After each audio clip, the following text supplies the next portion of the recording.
और कई बार यात्राओं को बीच में छोड़कर निकलने का भी उनका अपना ट्रैक रिकॉर्ड है। आरजेडी को तो जनता ने नकारा है, बुरी तरह से फजीहत हुई है तेजस्वी यादव की पार्टी की, और ये पार्ट टाइम नेताओं की कोई गुंजाइश बिहार की जनता के सामने नहीं है। पिता हैं उनके राष्ट्रीय अध्यक्ष चारा घोटाला के सजाए याफ्ता।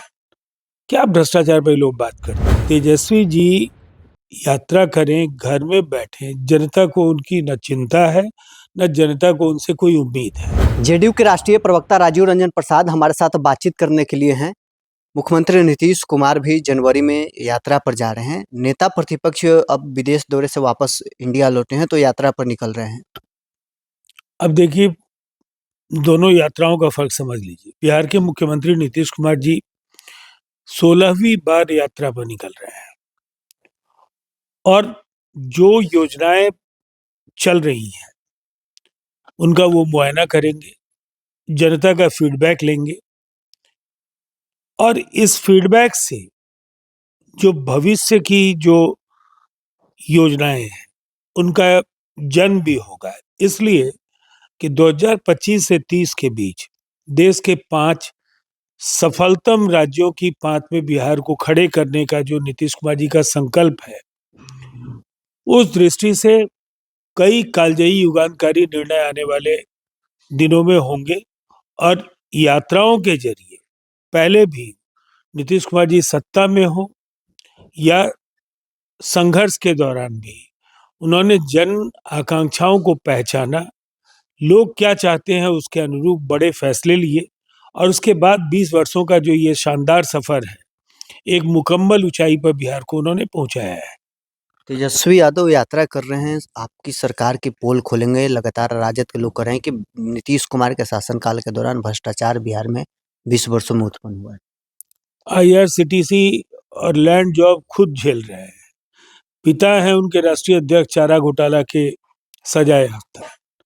क्या भ्रष्टाचार पे लोग बात करते हैं। देखिए, दरअसल अब विदेश यात्रा से पूरी ताजगी वगैरह के साथ आए हैं, थोड़ा कसरत जमीन पर 1-2 रोज कर लेंगे और कई बार यात्राओं को बीच में छोड़कर निकलने का भी उनका अपना ट्रैक रिकॉर्ड है।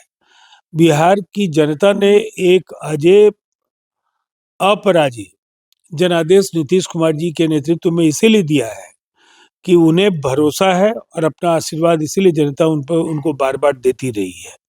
आरजेडी को तो जनता ने नकारा है, बुरी तरह से फजीहत हुई है तेजस्वी यादव की पार्टी की।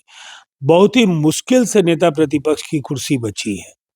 आगे की राह बेहद मुश्किल है तेजस्वी जी के लिए, और ये पार्ट टाइम नेताओं की कोई गुंजाइश बिहार की जनता के सामने नहीं है। नीतीश कुमार की जो यात्रा है वो चमकीली न हो जाए, क्या यही कारण है कि तेजस्वी यादव भी उनके साथ ही पैदल यात्रा निकाल रहे हैं? कोई मुकाबला नहीं है, कोई तुलना करने की स्थिति भी नहीं है। तेजस्वी जी यात्रा करें, घर में बैठे, जनता को उनकी न चिंता है न जनता को उनसे कोई उम्मीद है। चलिए, जेडीयू के राष्ट्रीय प्रवक्ता राजीव रंजन प्रसाद हमारे साथ बातचीत कर रहे थे। मकर संक्रांति के बाद बिहार में यात्राओं का दौर शुरू होने वाला है। अक्सर नीतीश कुमार जनवरी माह में बिहार की यात्रा करते हैं, लेकिन इस बार चुनाव हारने के बावजूद तेजस्वी यादव भी बिहार की यात्रा करने वाले हैं। 2020 में हार के बाद तेजस्वी को यात्रा नहीं निकाले थे, लेकिन 25 में वो यात्रा निकालने वाले हैं। बहरहाल, इसमें इतना ही। अपने रहे न्यूज़ पर्सन के साथ।